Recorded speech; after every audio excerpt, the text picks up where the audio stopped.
All right, we will call the planning board meeting for March 2nd, 2020 to order. Looks like we need a consent to the agenda from our minutes from our January 6th, 2020 planning board meeting. I'll move approval of the minutes. I second it. All in favor? Aye. All right, moving on to new business, we have a variance request for Fortitude Senior Living, Paynesville. The city has received a variance application from Tom Opatz of Fortitude Senior Living of Paynesville LLC, located at 405 State Highway 55, Paynesville, Minnesota 56362. The property in question is currently zoned R2, multifamily residential district, with tax parcel number 70.39363.0050 and is legally described as follows. Outlot B, Ridgeview, 3rd edition, according to the plat and survey thereof on file and of record in the office of the county recorder, Stearns County, Minnesota. Please review the attached application and report for recommendation.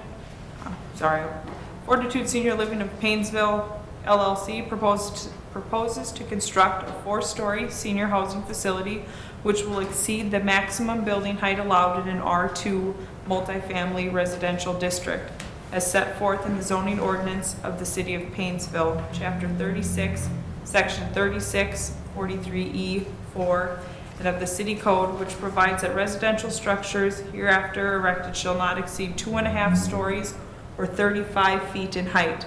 The proposed 4-story structure would be approximately 60 feet in total height and require a 25-foot height variance from the strict requirements of the Paynesville City Code. Ron Mergen, Public Works Director, Airport Manager, has confirmed that this height will not conflict with the FAA zoning regulations. Please review the attached application and report and recommendation. Brad, there was a fair amount of discussion at council if this would affect anything with fire. Do you know anything about whether or not we'd have issues with fire departments? The only thing I'm aware of may affect our ISO rating, our insurance rating. That it will not. Okay. I looked into the ISO rating, that is 50% solely on the fire department, their training, number of numbers, equipment, etc. It is 40% on the city itself, our water department, our main structures, and another 10% of admin here. We checked with our insurers, and they also followed up with the league. So it has nothing to do, the ISO has nothing to do with the building itself. So we shouldn't need to get ladder trucks or anything like that? Or, okay. Oh, wait for the front, huh? Mm-hmm. Hi, I'm Katie. So, Katie, come on in. Welcome to the committee. You guys are up and running already. I was trying to recall from the public hearing that we had, what the proposed kind of vision was at that point. Can you remind me, do you remember what that was? Well, originally when we rezoned it to, was it R1 to R2 or R2 to R1? I don't even. R1 to R2. R1 to, yeah, what we proposed at that point was a 3-story building, not 2.5 as the code. But again, the premise today is to, as you go out with footings that's expensive, putting an underground parking to offset that cost is we're going to go up because I think the neighbors want less cars. So the access into the garage will come out 55 on the easement into the basement. So you'll have a lot less car flow and much more green space. But the trade-off to that is going to be the height. So it's going to be more compact and higher, but it's going to give the neighbors more green space. So initially, we had already foreseen the potential for a variance for height. It's just gotten taller. Yes. Is that an accurate? Yes, yep. And I did ask for the easement to make sure that that was granted off of Highway 55 near the Crayons property, and I do have that recorded document. So they will have access off of 55 into their property as well as the Spruce Street. And it looked like, if I understood the drawings correctly, that probably the Spruce Street access wouldn't be part of the initial development, but come through on the second phase, is that? It wouldn't be the only thing that was discussed there for fire protection if they need looping or police department. It depends on the city ordinance and what's required.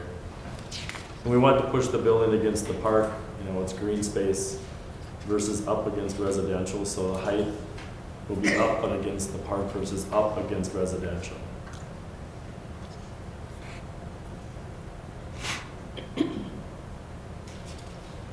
If we deny this, do you think that it would impose an undue hardship on you as the property owner? And if so, why? It wouldn't do an undue hardship. We're going to push the building then against residential. The building shifts to the other side of the property, and that building will be on the setbacks to the residential. So this concept is 4 stories. If we get denied, we're shifting it against residential. Is the trade-off. So either way, we just need to know what we're going to design to, so we can keep that process going. And then, we're going to go for outbuildings for garages. So there won't be underground garages, means there'll be exterior garages and many more vehicles and rooftops and siding and that concept. Again, we haven't completely drawn that. We're just going to see where this goes first. But if this is granted, then it becomes underground garages. We are doing underground parking, 36 stalls of underground. So it's 47, 48. We know that half of those people will drive. So it pushes our residents' vehicles under the apartment building. It also pushes our staff under there. What we like about the concept, granted that the height isn't probably most desirable in residential, we felt the trade-off was put it against the green space, the park, versus against their homes. And also limit traffic and cars on that site. Because we're going to be able to pick the parking up underneath there, so we'll need very little parking in the front of that building. So we need, I think, a 0.5 for every apartment building. So just for easy math, if I have 50 apartments, it's 25 spots. This plan calls for 36 parking spots. So it puts my residents and my staff under the apartment building, which aesthetically in the neighborhood is nicer, I think. And Jennifer, based on your extensive knowledge of the codes and such, is there a zone? Could this be zoned to a point where this would be a building process that does not require a variance? I don't mean to put you on the spot, sorry. Well, industrial is up to 45 feet, so that Still is wouldn't our- make it. Still going to require a variance. C2 is, let me just grab that for a second so I don't speak out of turn. C2 is 45 feet. So no matter where they are in the city, what zone it is, which it would not fit in industrial for sure, they're going to need a variance. Okay, that's what I needed to know. And on the last note about parking, underneath the elderly senior citizen housing, it's 1/2 spaces per unit, so they meet that. We've also calculated in, estimated in for a future of that nursing home, which is second phase, and they're looking at a 52-bed nursing home, and that would be under our rest home nursing home, where they would need 4 spaces plus 1 for every 3 beds. So according to what they have laid out, they would have enough parking. Okay. So. Is your proposed nursing home addition is phase 2, was that going to be the same height, do you think? 1 story. Okay. This 4-story really picks up square footages and goes up. For the nursing home, these people are much different care level where they're not going to be doing elevators and they're on 1 story. And they obviously don't drive.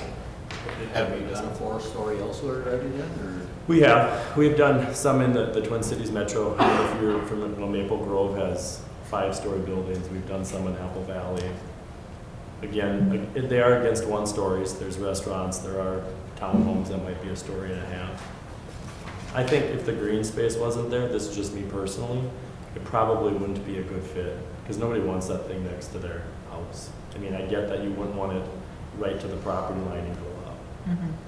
But again, if it's 3 stories, which I need a variance to grant, the question is, those are 45 feet, so we're talking 15 feet taller.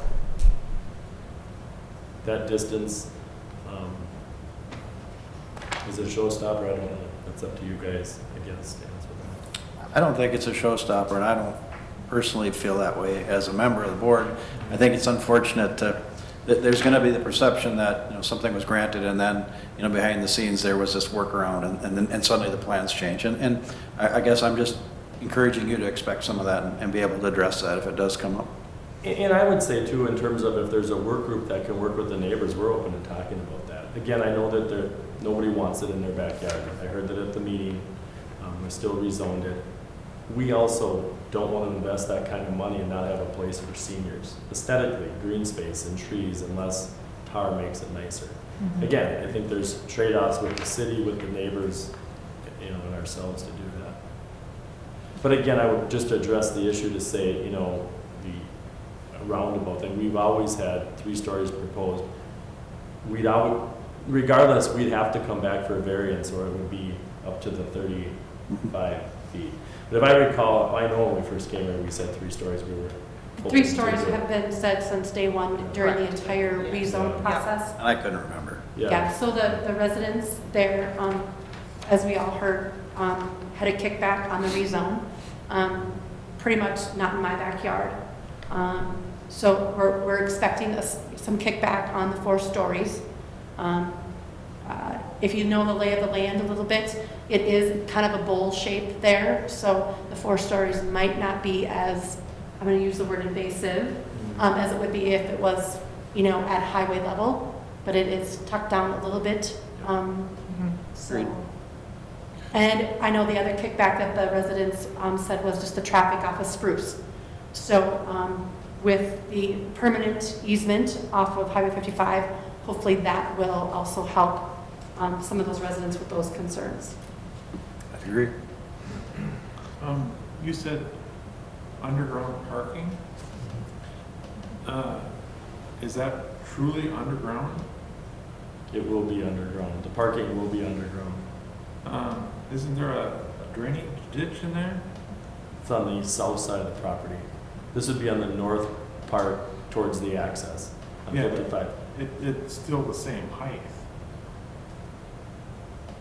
Don't you think in the spring, the water would Well, there's a water mitigation plan, you know, pretty extensive that engineering's working on, so we I don't. think they're gonna have to have. Yeah. It'll be waterproofed. Instead of a ditch, you'll probably see a much larger pond. They need to come up with a plan, and our engineer will review it. And Okay. so that's a good point. Aesthetically, I'll say that ditch actually being filled in and some other ponding and permeations there are gonna be probably more desirable if kids and things were to go in there, and I think aesthetically it's gonna look nicer. Again, the soils there have a lot of drainage according to our engineers. Again, tell me what they're telling me, but I don't know that even with a pond, there's gonna be much water that's really sitting for mosquitoes, to be honest. They say it goes relatively Dry pond. quickly. And honestly, I think that ditch was built, it kind of met the requirements of that development in the 70s or 80s, whenever that was developed. I think it got dug out, it's been dry according to the previous owner, but again, I think it was a way to mitigate some water there. Sounds good. I guess my thing is just, I agree that this is going to look better, it'll probably be better, but our findings require us to find that not granting it would impose an undue hardship, and that you're requesting it due to circumstances that are unique to this property, not caused by you.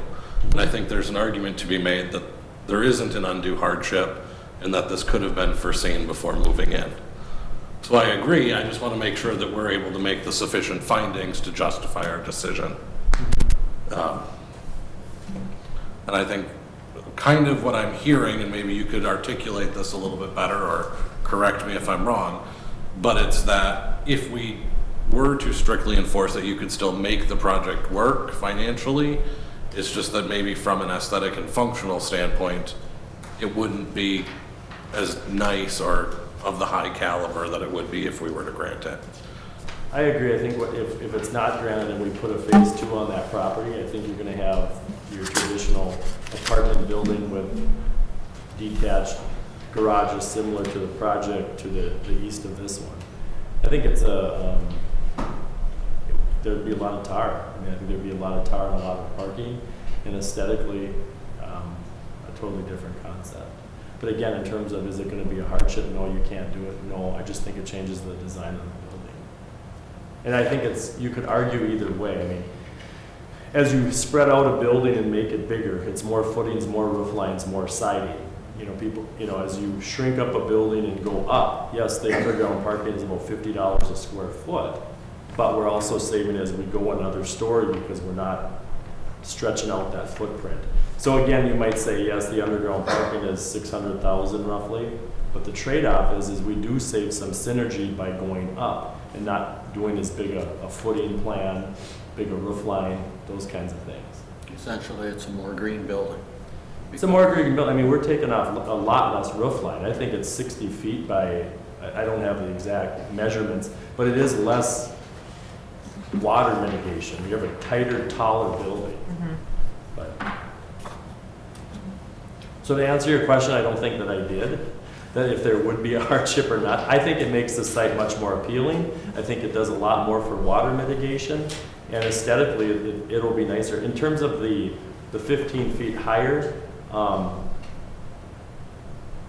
think it'll just be a nicer fit on this piece of property. I think I just look at this from a different perspective where maybe denial of your request wouldn't be an undue hardship on you, but it might be on the rest of the community. Because for all of the reasons that you said, it's going to be more roof space, external garages. By doing this, I think it's better for the community and puts less of a strain on that area by putting in a better, I won't repeat what you've said because you put it more eloquently than I can right now. But I think that's where the undue hardship lies. Maybe not on you personally because you could make it work, but on the rest of the community, that's where I see the hardship. I would agree with that. I would too. So I have a question. I'm new, so this is my first meeting, and I apologize for my lateness. And maybe you guys have already gone over this information, but as far as the management company goes, what do you have for a management company you're going through? CentraCare, Ebenezer, what We is? we own them. We own the one in Watkins, Minnesota, which is just east of here. So we've acquired that from, at that time, the Painesville Area Hospital System. And since then, we've added on 50 units of housing. So we live locally. I live in Avon, and my business partner lives in South Haven. I mean, we are local. So we manage what we own. This is not a third-party management building. Okay, great. Yeah. Local's good. It is, yeah. And I do like the idea of having the underground parking. Aesthetically is more pleasing, and then it has less hard surface. I also think the other thing too is just as a community, I mean, these are going to be people that live in this area, and we all know winter. To put somebody in a heated garage in your building and go to the elevator and go up to your unit is a much better scenario than walking across the parking lot and fall and get hurt. I mean, the argument is always the more of these you do, the more you learn. I mean, we did one in St. Joe that had detached garages, and it's just not as desirable. Less people leave their apartment because of the weather. They don't want to walk to their car and go through ice and snow. But they do go to their basement, get their car, and go. But that, I mean, that's not a reason to approve it. It's just a different scenario that obviously this project will be here for 30 years, 40 years probably. So it makes sense probably to design something that future consumers are going to want. I think today people will live in buildings that don't have it, but that's not to say in 10 years that a new provider doesn't come to town and build something newer and nicer, and our amenities are different than theirs, and you compete with that. So we are trying to plan a little bit for what the next consumer is going to want. Ron, I remember when we first talked about this, there was discussion about having to loop the water supply. Are we still going to have enough water pressure if we're going up that high? I guess that is something that the engineers will have to calculate. Okay. It's And not unusual for a building like that to have a Booster pump. Correct. Yeah, or a tank or something. One of the factors with that, just because of our insurance as well as your guys' code, it'll be dry sprinkled in the attic, and every floor will be sprinkled along with kitchen sprinkling. So I don't know what the water pressure is in Painesville, but they'll make the pressure. They'll be Pumps, yeah, we have to have them. Okay. So, hopefully your water pressure is good. You know, Watkins, the water pressure is terrible, so we dealt with even two stories. We dealt with lots of pumps. Better. What's that? We'll be fine. Inside deal, huh? We'll work with you. I missed it. Something with pressure. When is the second phase going to be built? Or don't you know? I think there's a couple factors with that. That's just to be transparent, to tentatively put it on the plan, the timing of that, the relationship with another provider for that. I think there's a lot of things that are in play that can't be discussed at a public hearing, but we wanted to at least put that in our plan to say, this is a phase that we would like to do to be transparent. Not that I come here, you approve this, and then 6 months I'm here talking about a nursing home, and you're like, what the hell is he talking about? Why didn't he say that? So we were intentional about putting that in there, so people were aware of a future phase on this site. So, I appreciate the transparency, yeah. much. And Tom, are you still thinking that a few beds, 3 to 5, 2 to 3, will have a higher skilled living care in this facility? Yeah, I mean, I think what we're finding in our assisted livings, licensure-wise, people can age in place, and you're seeing hospitals step down, become skilled nursing homes, and what skilled nursing homes used to be are really becoming assisted livings.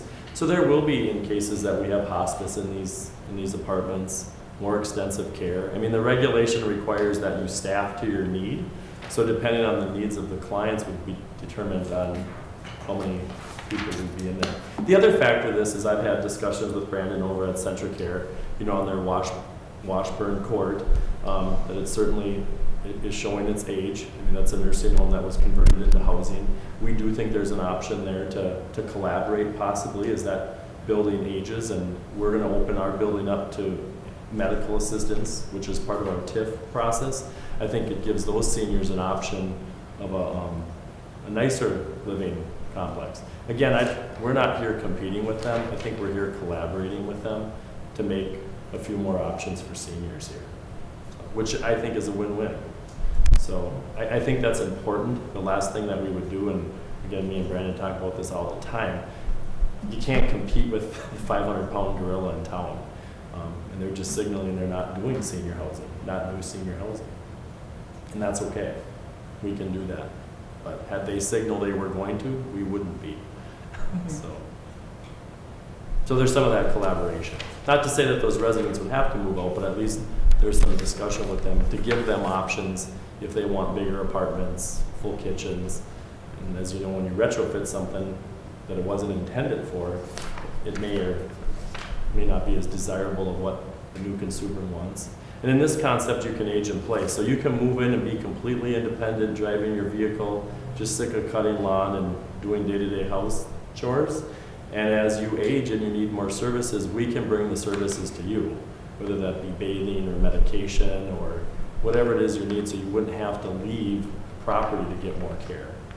So we find, like in Watkins, for example, it's about a 50-50 split. 50 are very independent, they're driving, they're active in the community, and the other 50% really do need services from a nursing staff.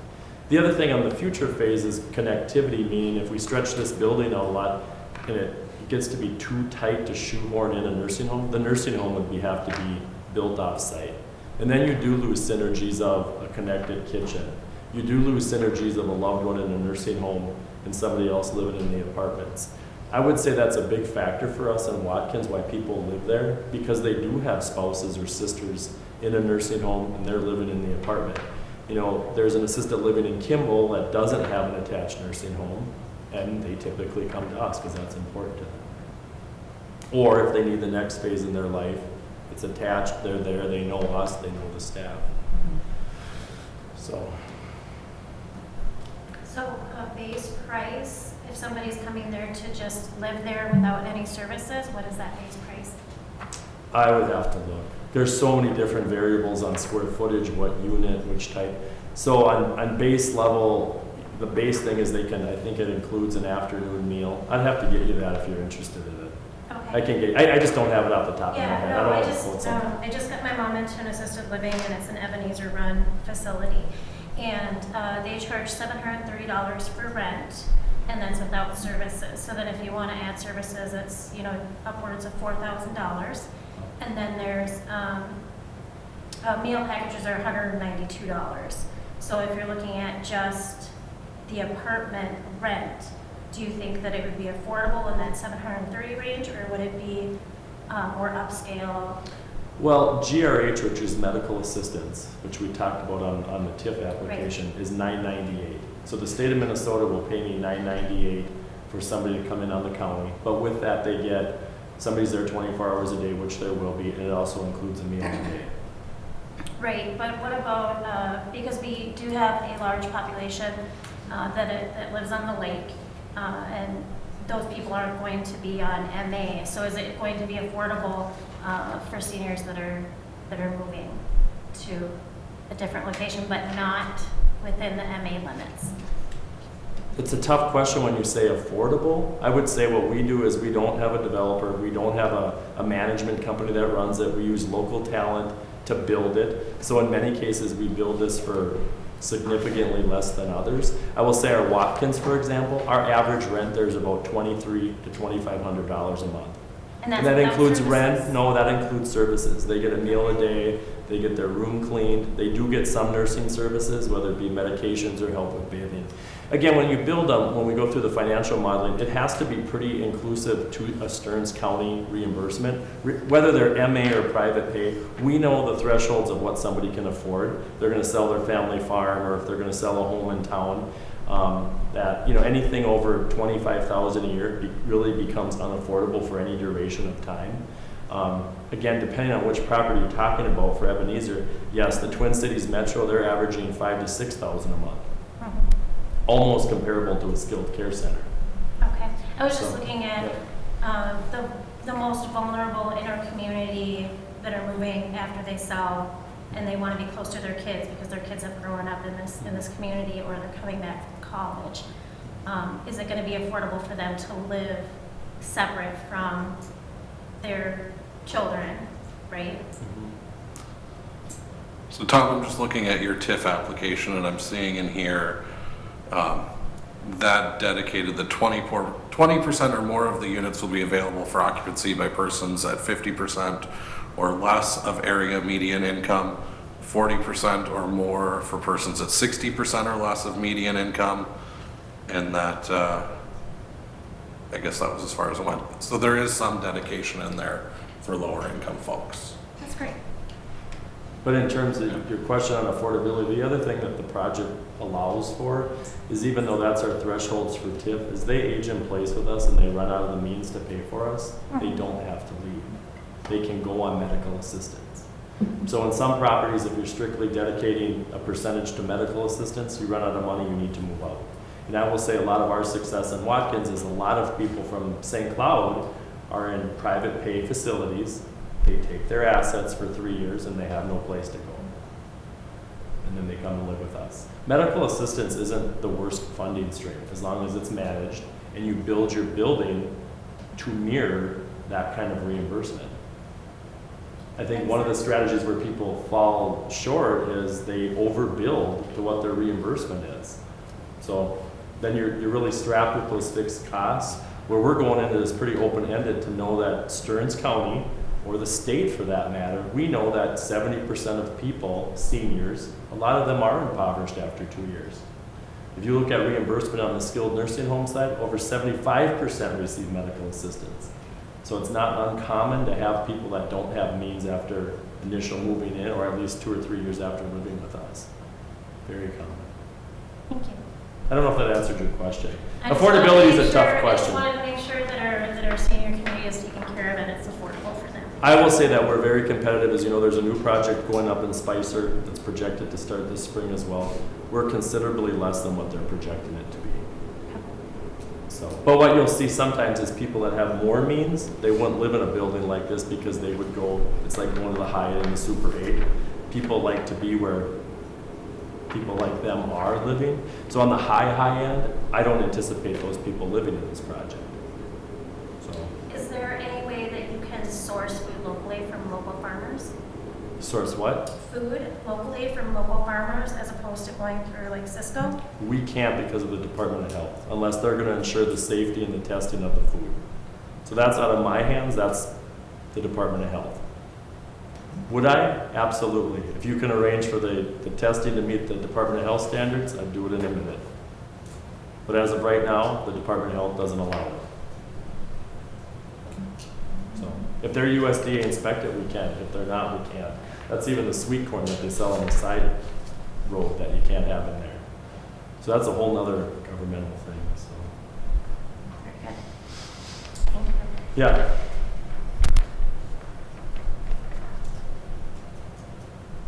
Any other questions? For me, A worksheet first? Yes. Motion? Yep, we'll do our worksheet. Whereas the planning board believes that the strict enforcement of the zoning ordinance in this instance would impose an undue hardship. yes. Agreed. Whereas the planning board believes that the landowner's difficulties requiring a variance for this property is due to circumstances unique to the property and not caused by the landowner. Agreed.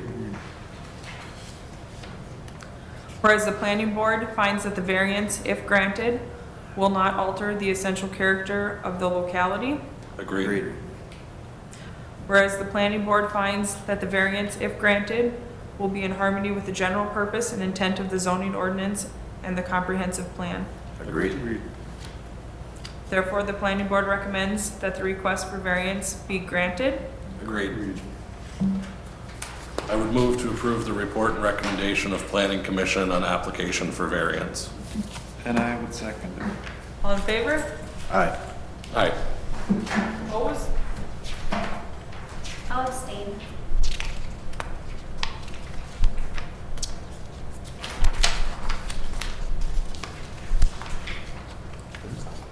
I believe so. Thank you. Thanks, Very guys. much for your time. Thank you. Thank you. Moving on to new business, there's a vacant building ordinance on page 19. Please review the attached vacant building ordinance from the city of St. Cloud. The council has asked that the EDAP board and planning board to review it to determine if this is something the city should adopt and if any necessary changes need to be made. Feedback is appreciated. So a couple council meetings ago, we were talking about downtown, just talking about buildings in general. The mayor had come across this ordinance from the city of St. Cloud and wanted some feedback on if this was something that, first of all, the city of Haynesville needed, and if so, would something like this work? And if not, if there would be changes that would need to be adapted to fit Haynesville.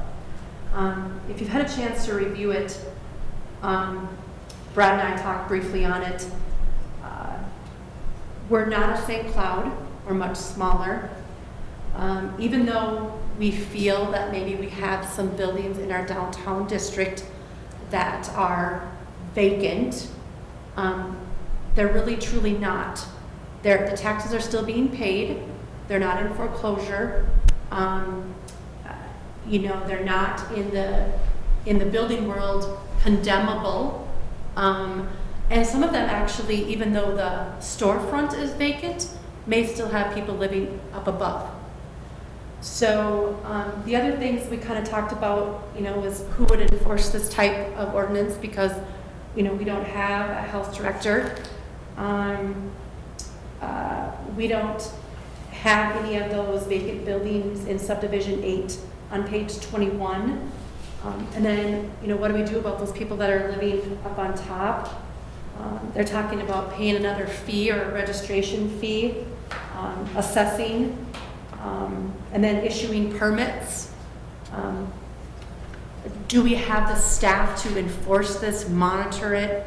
And then just the general nature of having an ordinance on the books to enforce or not to enforce.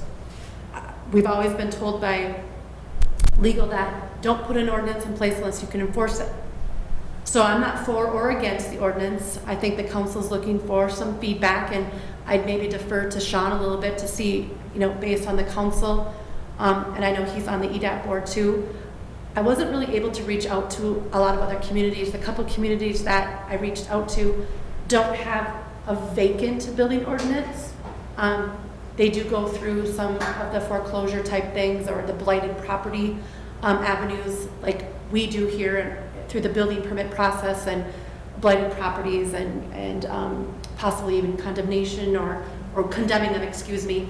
But, we're not a St. Cloud.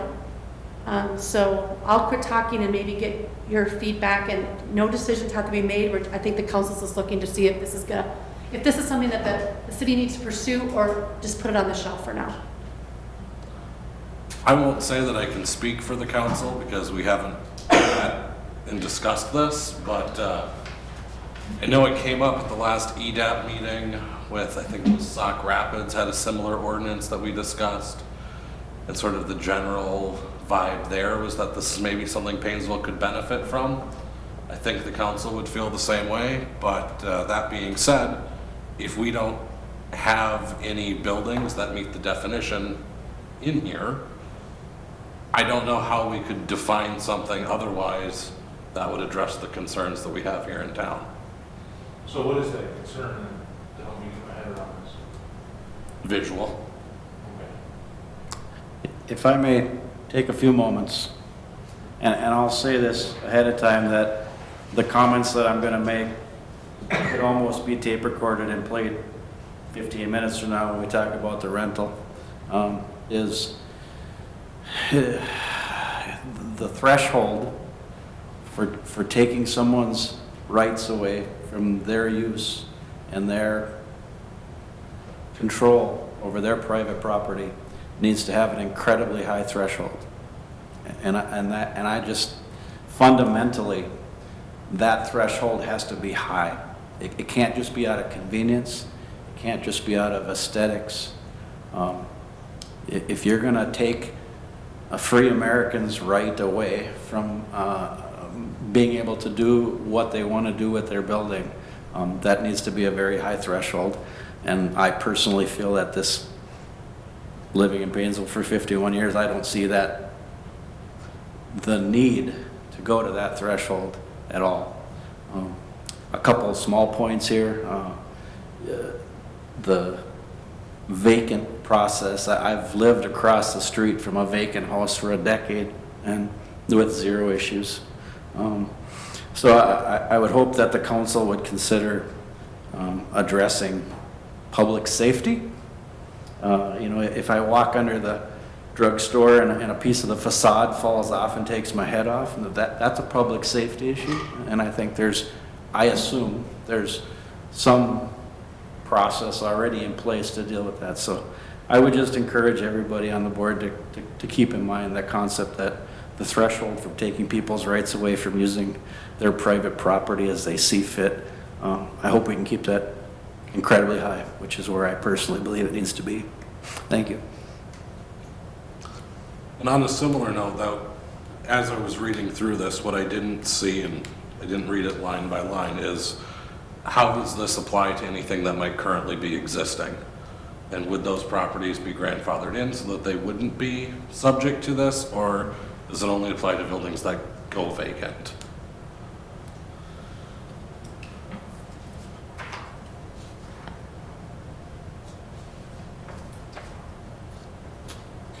I would assume that we're not going to rubber stamp this, right? So Right. have to be something to look at if we do this. I mean, how do we do that legally?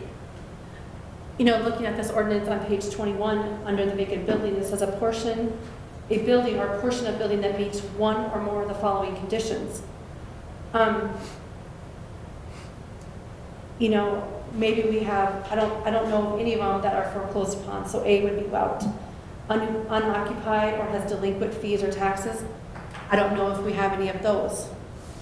Unoccupied, and the police department or health division has at least 2 reports of trespassing, vandalism, illegal acts. I'm not aware of that either. The other one is unoccupied. They have 3 or more violations. Well, even in our unoccupied, whether they be residents or commercial, if their grass gets too long, they get a letter. If their weeds get too long, they get a letter. If they don't remove their snow, they get a letter. So that's probably not applicable. Multiple violations in 30 days. I haven't heard that the police are continually going to a property, and if they are, I would think they would either bring it up to Ron, Belinda's, mine, or Brad's attention, that maybe we have an issue there, it's unsafe, there are people that are congregating there and doing acts of maybe illegal things, you know, there's unsafe activity happening.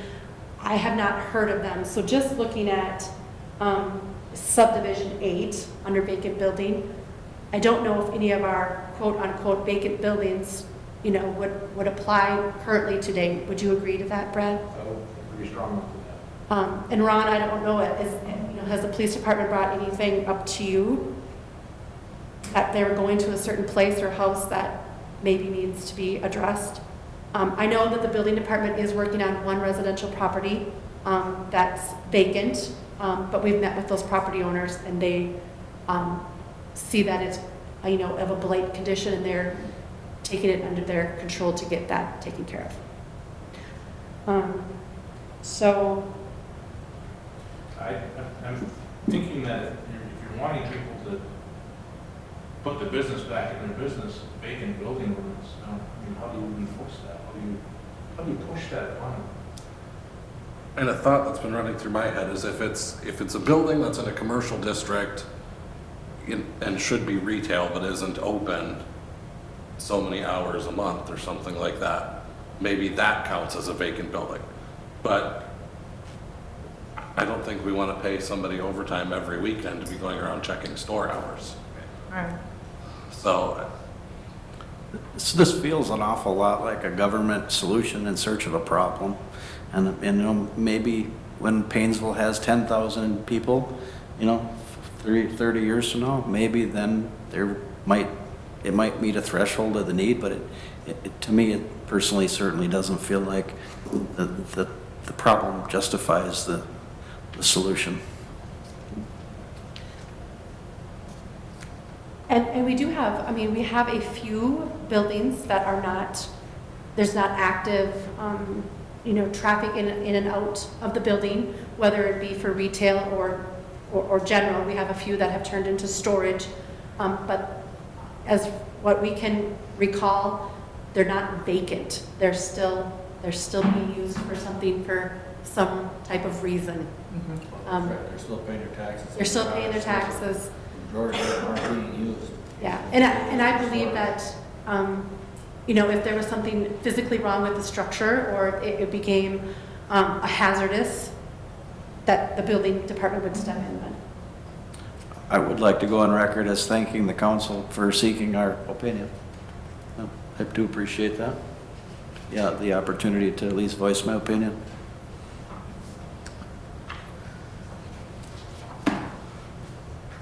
I guess I'd like to continue discussing this, maybe. Because I'd rather get out ahead of it and have something there that could be enforced if we get a property that meets a definition.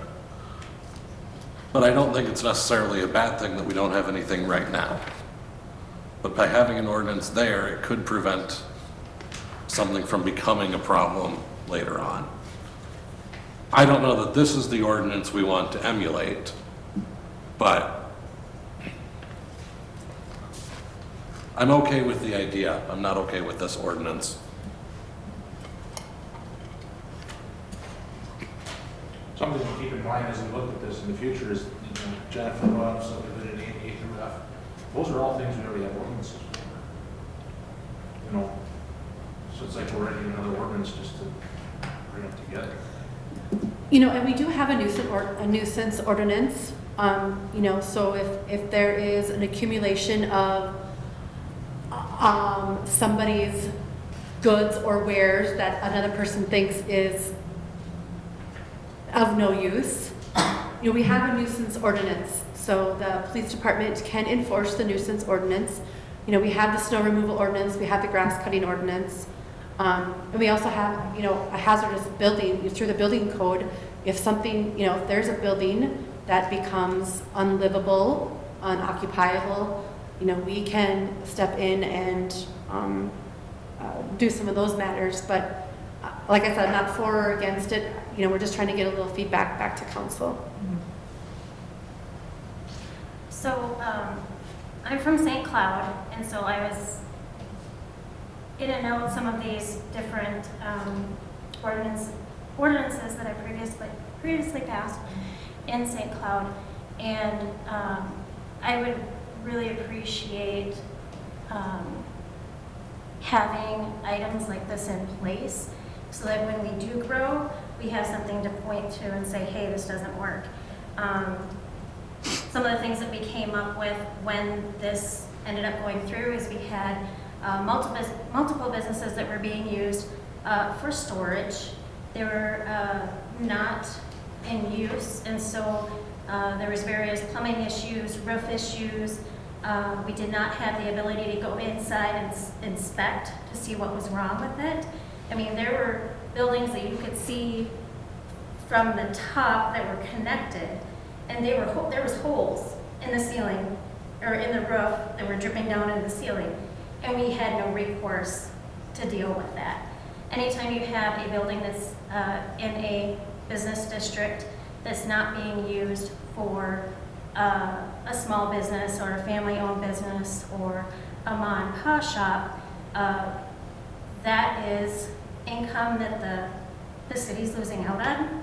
Not necessarily just in a tax way, but if you were to use the building that is next to New Cara Pharmacy that used to be the Chamber, that could be reopened as a very small store of some kind and bring in some revenue for the city. It could also create employees, and at some point that entity could grow and move out, and then another small business owner could move in. So I think it would be, not that we necessarily need to go with this format, but just to have safety measures in place so that we can point to it and say, hey, this meets that threshold and it's causing hardship on our community. So it sounds to me like we're like actually moving more towards a maintenance ordinance rather than a vacant ordinance. And then if we do maintenance ordinance, I have to question then if that's overreach.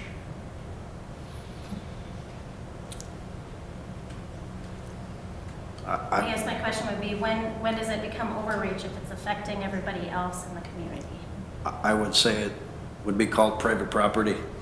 And if I, as the owner of a business in town and as of last week, potential owner of another building in downtown that I'm going to use for storage, it's called private property.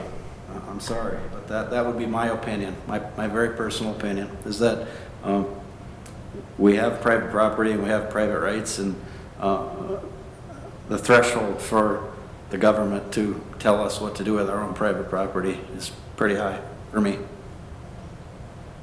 And I would question how it affects, and I'll put that in air quotes, anyone. And right now, the council's looking at this downtown redevelopment project, and the thing that we have to keep in mind is we have a very, all things considered, thriving downtown.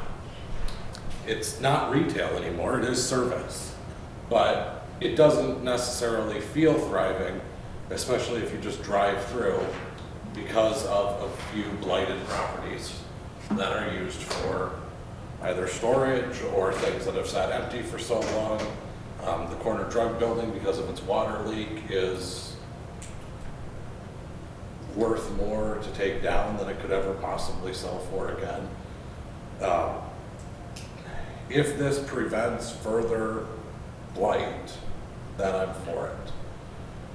I don't think that we should be using our downtown buildings as storage. It's a commercial district, not a storage area.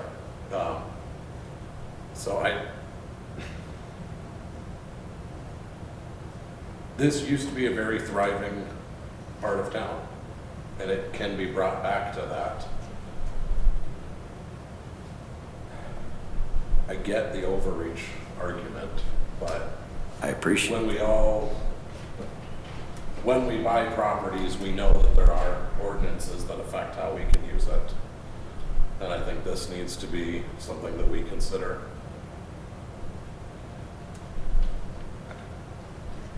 May I ask who all owns buildings in the downtown area?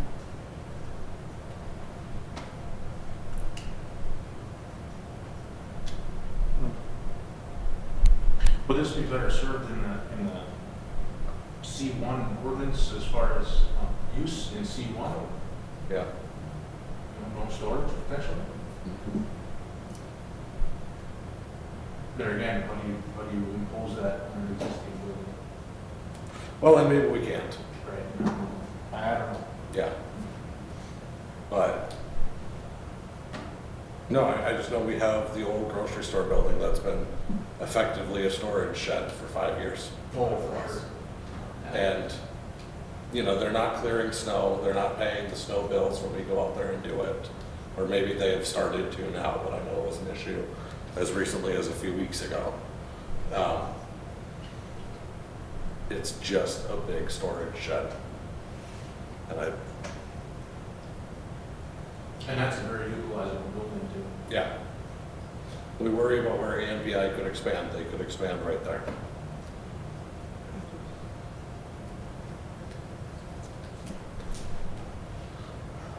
So, yeah, maybe looking in the C1 codes or in the commercial zoning is where that could be. I don't know where we are as far as getting that codification up to date.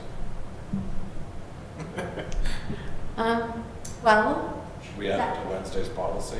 Chapter 36 is the last section that has been worked on for a fair amount of time, and prior to the last city administrator being here, the first 42 pages of that has been proofed and has been typed, and I believe those proof corrections are also been typed. So it's just for me and Bill to get together for the last, I don't know, 30-some pages, and then it would come to planning. They would hold a public hearing and ultimately open for, public comment, and then go to council for approval, just to have that chapter 36 redone. Right now it's just to find time for that. But it has not been forgotten. I don't worry about things being forgotten anymore. So certainly, if the planning commission feels that maybe this is a little bit, too far out there, maybe it's too heavy, maybe the planning commission wants to report back that, I don't want to put words in anybody's mouth, but because we want to protect some of the rights of the property owners, and we don't see a lot of foreclosures or anything in that matter, but maybe it's the storage issue. If that ultimately is the issue that the council underlining has, they don't want storage in the downtown storefronts, then maybe that's what we change. And that's just one line in the C1 district. No storage, unless it's related to the business that the building is being used for. But I don't want to put words in anybody's mouth. I'm not sure if that's what you wanted to say. I just want our commercially zoned buildings to be used for commercial purposes. And to me, that means running an active business out of it. And however we can reach that goal is where I would support.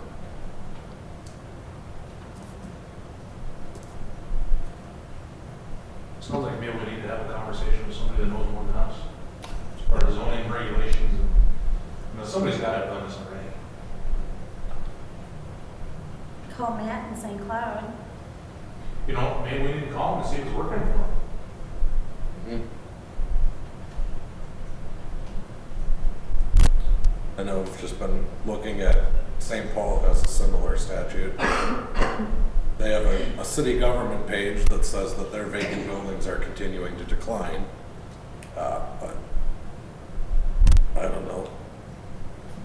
Melvin Carter's running that city, so depends on what you think of how he's doing, if you trust it or not.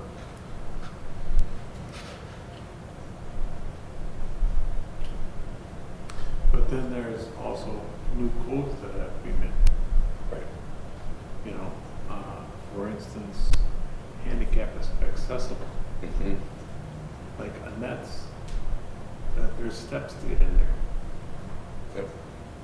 I know I was thinking about buying the corner drug building, but it was so far gone, I could never feasibly make that work. And that would have had to require, I don't know that it would have been required that I make it ADA accessible, but that was part of my analysis and going into it was the cost for doing that.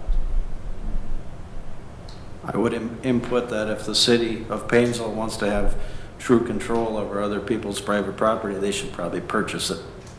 And so, if there's stores that are up for sale, which there are several, and the city wants to control the destiny of that property, then the city probably needs to purchase that property. And I would say the same about AMPI expanding into that old grocery store that was for sale for quite a while, that they did not purchase. So, again, I go back to private property and private property rights and the fact that supposedly it's still a free country. And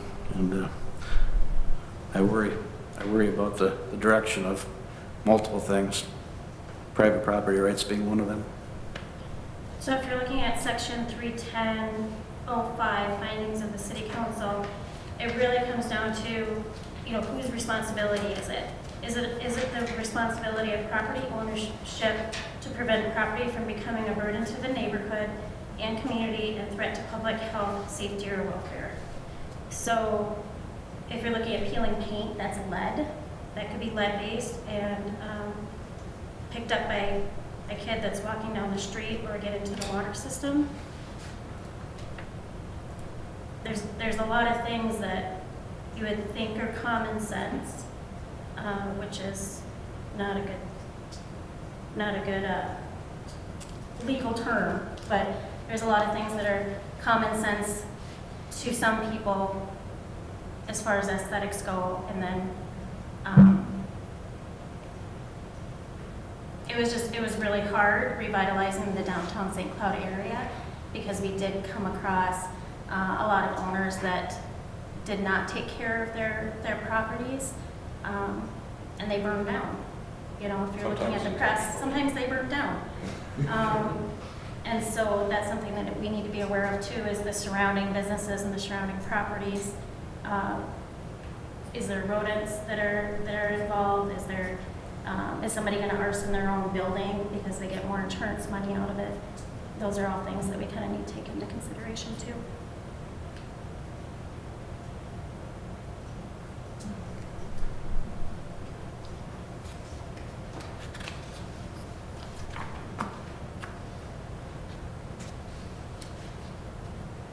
Well, I don't think we have to make a decision tonight. We can try to reach out to some other cities like EDAP wanted, see what other smaller cities are doing. I did reach out to Sauk Center. They don't have, a typical vacant building ordinance like this. But like I said, we don't have to act on it tonight. It was just trying to get some feedback, and maybe we'll come back up on council to see, we can tell them what we discussed and see what council wants to do, if they want us to spend any more time on it, or, put it on the shelf for now until we get the codification done, and if we want to maybe address the storage part in just the C1 district. Is this going back to EDAP? Potentially, they didn't make a motion. They were looking for some more feedback from other communities. But I'm not on a listserv where I can just go out and ask the communities. I physically either have to research their entire ordinance for it, or I have to call somebody there. So it's much more, time intense than it is for me to type it on a listserv and say, hey, anybody out there have an ordinance on vacant buildings? And then they send me I don't have that access, so. 'Cause I don't think it's coming up on our next policies agenda, is it? It is not, it probably won't appear there until we got some feedback from EDAP and planning, and then council would direct policies and procedures to draft an ordinance if they so wished, because I would hate to incur the cost on an ordinance that the council wasn't going to consider passing.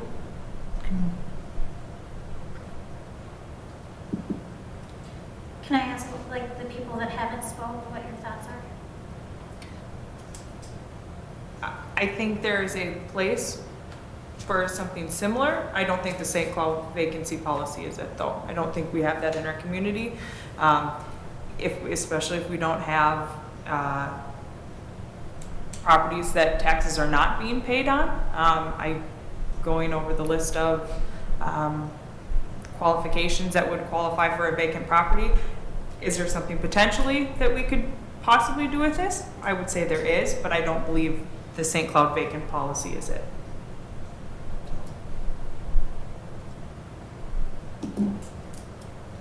Any other feedback on that? I think I'd just like to keep talking about this, and maybe not in this form, but maybe then we look at a C1 ordinance or something like that. So I guess I'd make the motion, just table the concept of how to deal with vacant buildings until our next meeting. If that needs to be a formal motion, then I'll make it. Otherwise, we can just leave it. Okay. It doesn't look like we need any motion to table that. Okay. So what would you like brought back at the next meeting then?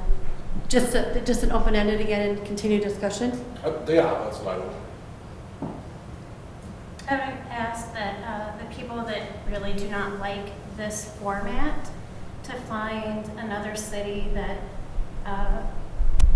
that you admire, or another city that you find has a really great downtown, and find out what their ordinance is or how they address those issues.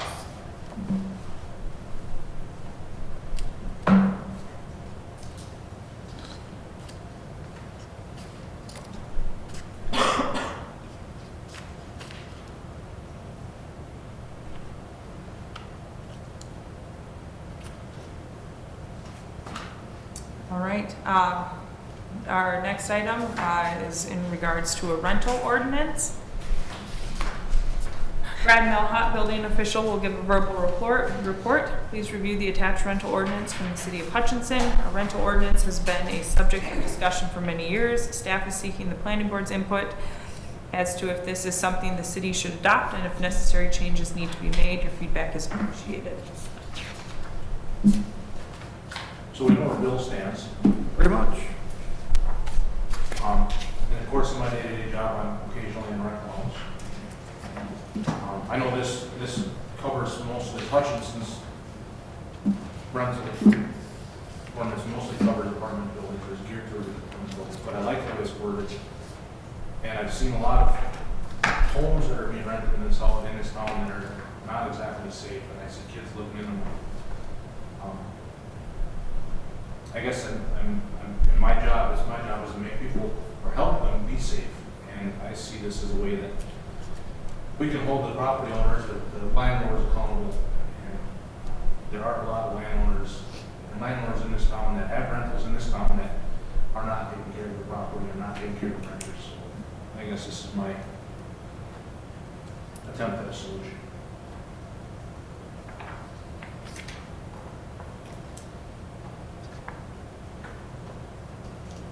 I won't reiterate what I just said on personal property rights, because I think it's self-explanatory. I will say, and Katie, for your knowledge, since you asked about downtown buildings, I also own rental units in downtown, and am very likely buying more, as we had a verbal agreement last week to do another purchase. I'll say that if there's something that needs to be done, the one thought that I had would be for the city to have some type of a common lease agreement, a common lease form that states, hey, I'm a renter, I'm going to rent this apartment, and yes, I'm fully aware that there's not an egress window in this bedroom. And then it comes down to personal responsibility and personal decisions. And if I'm the father of a 4-year-old, and that 4-year-old burns to death in a fire because the bedroom that I rented and put that 4-year-old in didn't have an escape window, that's my fault. It's not the building inspector's fault. It's not the city of Painesville's fault. It's not the landlord's fault. When it comes to rentals and renting, I'm a big believer on personal responsibility. Now, are there landlords that are somehow misrepresenting something? That's a different story. And if that's the case, please tell me that's the case and give me some examples. But I would say that, and I'm guessing, but I would say 50% of the rentals in town and probably 70 or 80% of the rentals downtown don't meet these codes, especially the egress windows. I think we have codes that address some really great things like smoke detectors, carbon monoxide detectors. Great ideas, perfect. Fire extinguishers, absolutely. But at some point it comes down to personal responsibility, and that concept of dumbing down the entire government to the lowest common denominator is a recipe for failure. And I appreciate your time listening.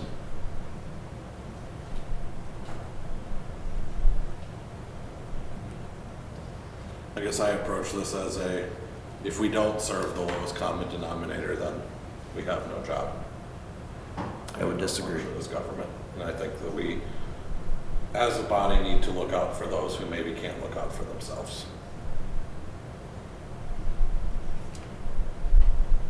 I'm in favor of this. I think if we are allowing rentals in the city, I know there was some concern about who's renting, how many we have, how that affects single-family home prices and things like that, and availability. These things need to be up to code, because often the people who are renting are those who can't afford to purchase for whatever reason, who can't afford to live in what otherwise might be deemed acceptable. So the people who are leasing spots at the plaza can't afford to live at the new apartment buildings on Highway 55. And I don't know that it's a matter of personal responsibility that they have sprinklers, for example. And I know that they've got them at the plaza, so that's why I used it. But if we have codes, they should be held accountable for those. I would question then the next level, which is what happens when a family buys a house and the house doesn't have, I would say, I don't know, Brad, what do you think? I bet there's a double-digit percentage of houses in Painesville that don't meet bedroom window egress codes. So what's the next level then? Does the city of Painesville develop a code to inspect all houses that are being sold and make all homeowners prior to selling their home bring it up to current code? Well, City of St. Paul requires a truth in sale and housing inspection just to check some of those bare basic things. I don't know that we want to go that far, but I know my house has a bedroom in the basement that's not egress, which meant that my house was sold as a 2 instead of a 3-bedroom house. And if I wanted to sell it as a 3, I could put in those egress windows, spend the $2,500 and increase the value of my property. That's, I think, the difference there is then it becomes an issue where you have an inspection, you have people who have a little bit more means. We're not looking out for those at one end of the income spectrum versus the other. So this is to protect poor people then, and I just want to understand the motive here of our actions. Everyone.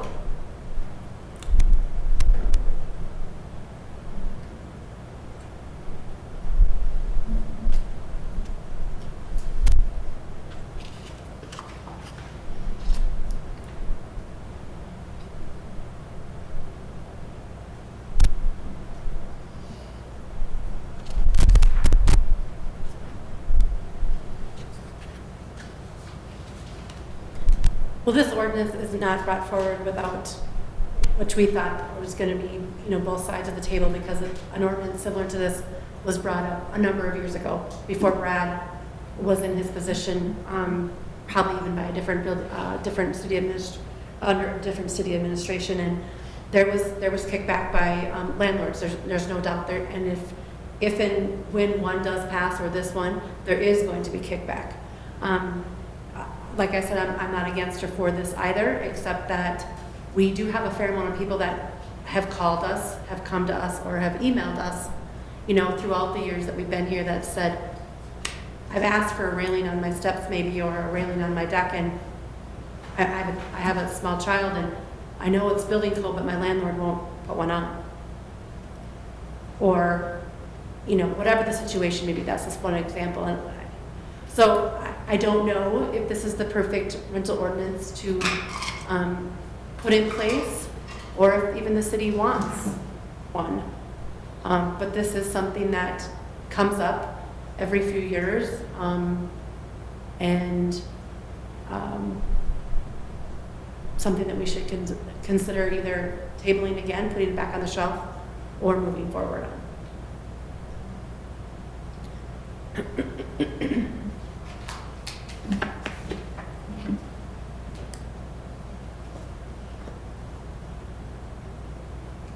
Are we able to move forward, and then can the council still make changes as necessary?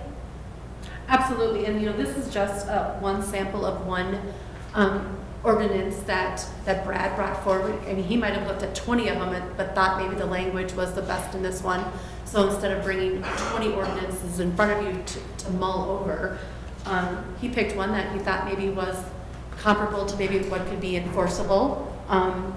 Maybe showed both sides of the situation. But if the planning commission would proceed, the process would kind of follow that. If they like the city of Hutchinson's, then I would probably go forward and present it to either the policies and procedures, or if I got a strong feeling that it was going to pass through here, I would take it to legal and have them draft one that would come in the city's format. Then ultimately, it would go to policies and procedures then for another recommendation, or the recommendation could come right out of here directly, and then go to council for final approval and adoption. Then that adoption is posted, if it's in our zoning ordinance, a public hearing has to be held, and then of course publication after adoption. So it's not an overnight thing. We'd also want to let all our landlords know that this is coming forth. I would assume we would have their attendance in the public hearing for or against it. I'm sure people would want to be heard. And then based on that input, the council would need to make a decision if it was in the best interest of our landlords, people that are renting in the city of Painesville. Thank you.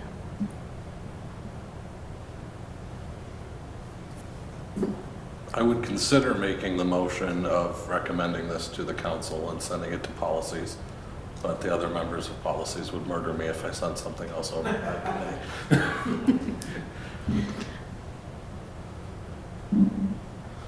I'll make that motion. I will make the motion to recommend that the council consider a rental ordinance and task the Policies and Procedures Committee with drafting the same.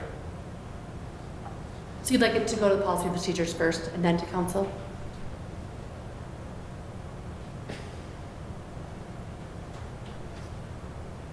Since it's an exhaustive ordinance, maybe council discusses it.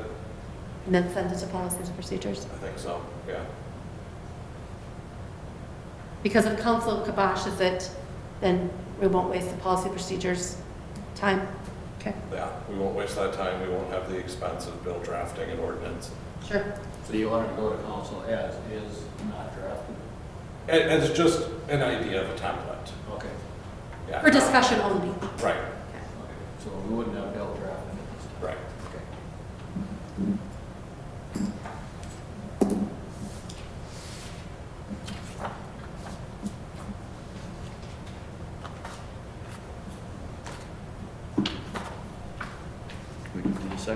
How long do we wait for someone to second that motion? Is there a time limit? All in favor? Aye. Opposed? Aye.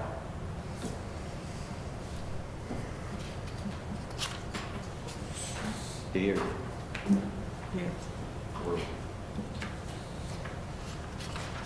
All right, the next item is meeting date change. In the past, the planning board has met the first Monday of each month, October through April, and the first and third Monday of each month, May through September at 6 p.m. As we continue to streamline the city board, it is being suggested to look at changing the meeting schedule to only meeting the third Monday of each month at 6 p.m., as all the boards within the city only meet once a month. Please check your personal calendars. Policies meets about 10 times a month. So this is actually coming off of my desk, and currently, what was happening maybe the last couple years, even though we thought we needed to meet more during the influx of the building season, we ended up canceling most of them. So instead of having that extra work being done on the administration level, I think we can hold our monthly meetings. And then if we absolutely have to have an emergency meeting or a special, we can call that. If something has to be acted upon by an outside person, they can request a special meeting, and there's a special meeting fee if necessary. But we can always call a special if absolutely necessary. But I think we're at the point now where I think one meeting a month is sufficient. As I play maybe a more active role in the planning board, the first Mondays do not work for me. So I'm just trying to get a little bit of feedback if the third Monday would work for the rest of the board members, and if that would be a good night to proceed with. That is currently our joint planning, but we're going to move joint planning. Any Monday night would work for me. Okay. Yeah, the As long as it's on a Monday. third would work. The third Monday would work better for myself. Okay, so that would work better for Carly. Okay. Randy, Katie, Sean, what's Any Monday is fine with me. okay? Yep. With that, Brad and I are talking, instead of having 3 people from administration here, Brad and I have a very transparent working relationship. We keep the communication lines open, so Brad might not be here at every meeting. If we have certain things of discussion, like the rental ordinance, that are near and dear to his heart, he'll probably come and talk about those, but just to give a general building inspection report, he'll probably be writing up something up, and then if there's any feedback, hopefully I'll be able to answer those questions for you. So if that is fair, that's kind of how we're going to proceed with that, if that works.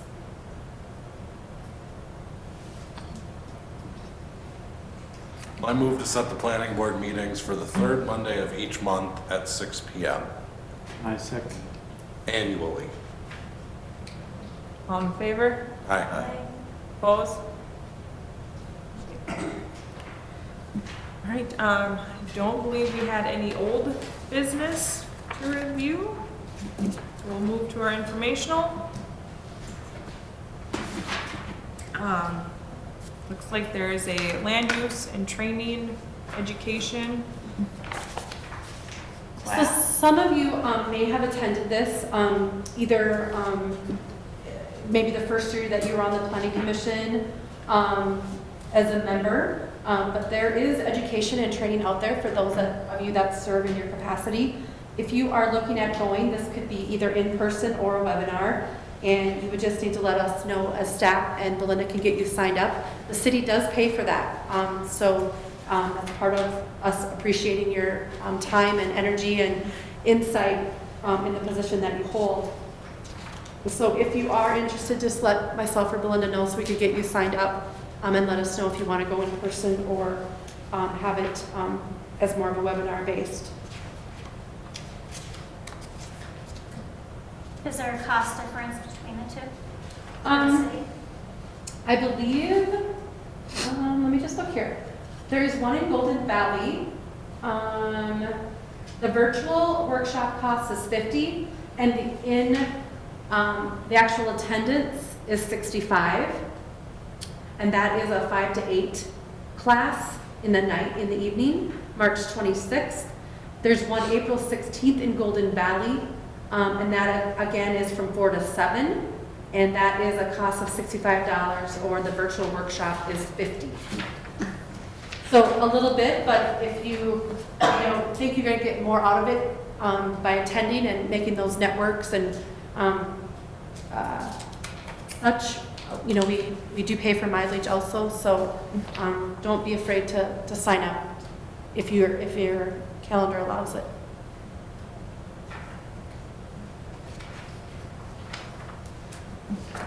All right, move on to the building inspector report. Few permits have trickled in for 2008 or 2020. A lot of people knocking on the door, looking and asking questions, so I expect it to be really soon. And I believe we will have one more house they're gonna break ground as soon as they can over in Heatherwood. So they're working on their building permit as we speak, so.